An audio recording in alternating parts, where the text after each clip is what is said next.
what it's like without it. And then color burn, we just have this kind of natural grungy effect, and we can move this down even more.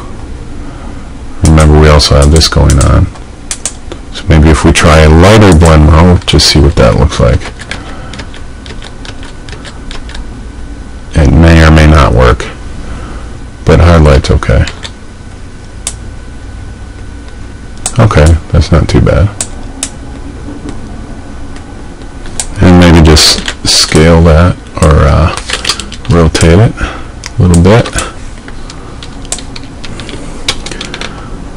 Okay, and our lawn chair here. Okay, it's kind of like a backdrop to that. Alright. Just looking at each of these layers and our blend modes. So we've kind of got a dark green theme. If we wanted more of the brown, we could work with that as well. Again, there's ways to do things like adjustment layers.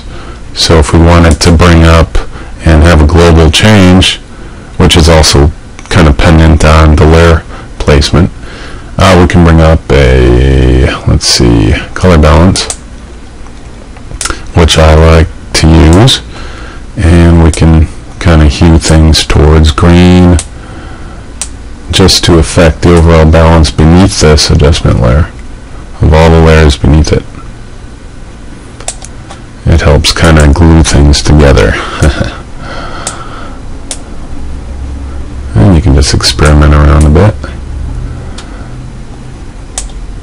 because several different options would be useful, would work, would be beneficial to your overall design process.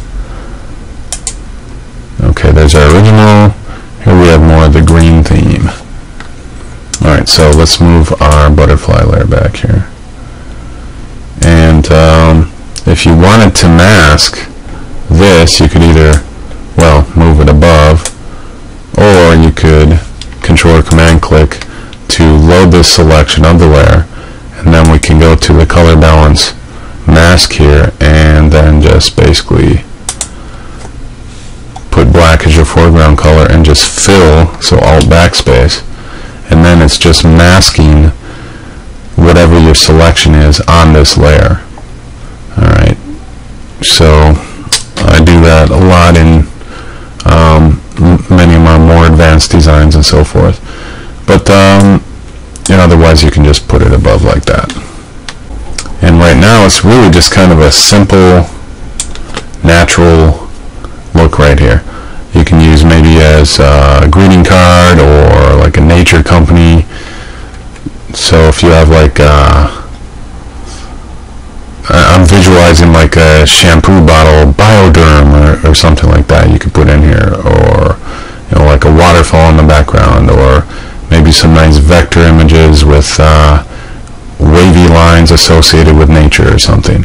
So to take it further, remember we have typography and really cool brushes, so you can take design further in the direction that you want to go. And that is my annoying cat when I'm recording here. Go away. Go away. Okay, so let's add something here. Well, I'm trying to think of a name here. I'm just making this up. I hope no one else has it copyrighted or whatever. I'm just making it up right now. Biolage. Okay. Let's go back to our regular screen mode. Here we go. And let's choose a more natural yet legible font. So we've got a font preview turned on. I'm just going to take a look at some of these. Thinking natural, thinking nature. Some good stuff. But yeah, some of these fonts you just wouldn't use in certain designs. And actually this ain't too bad. Just going kind of with an extreme nature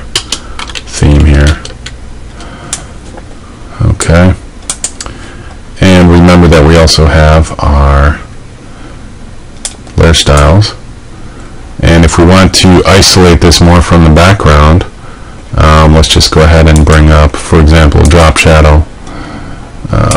Can help to just isolate it some more, so we can increase the spread to make it stronger. And you know, with layer styles, it can go in an extreme direction pretty quick, so with the natural theme, probably want to keep things pretty simple.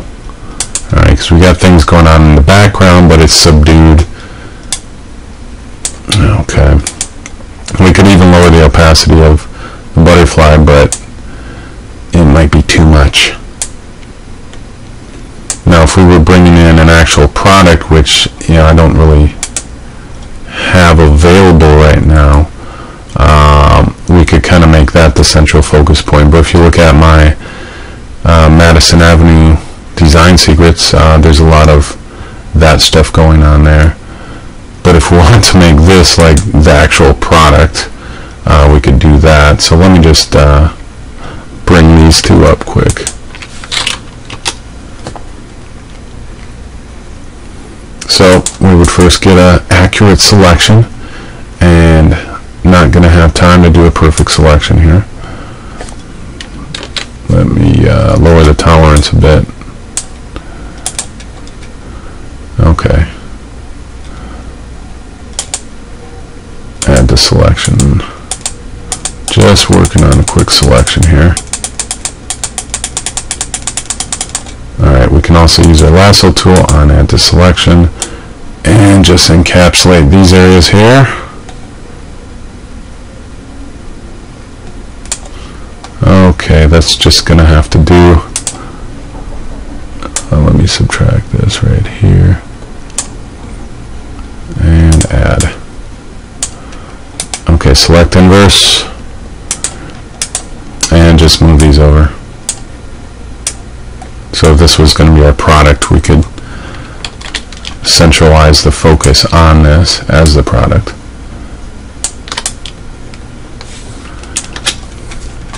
So we would move it above the color balance, and now we would have to do something to make the rest just a little more subdued and more as a background. So a couple ways to do that, but you can do it through adjustment layers.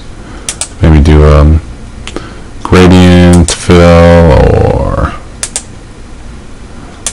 there's other things we can do just to dilute the background. For example, solid color fill. Let's go with green, and then we can just lower the opacity or change the blend mode. Different ways to do things.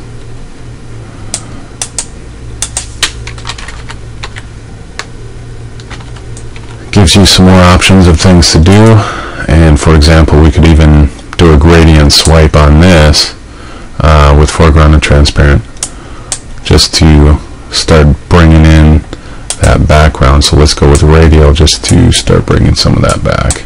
So what we're doing is just hiding the pixels on this layer right now, and there we go. Just gives you some more options. And we can also edit that by bringing white back as our foreground color and then bringing back the original pixels on this layer. Just gives you a little more control by doing the layer masking. Alright, so just giving you some more options of what can be done here in CS. And I just control click to do that. Alright, maybe let's hide the product and go back to our original one quick just to see what we have. Okay.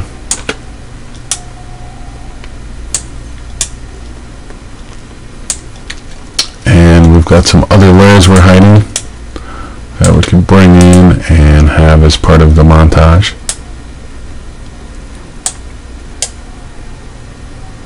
And there's so many directions that this could take, but we're kind of low on time.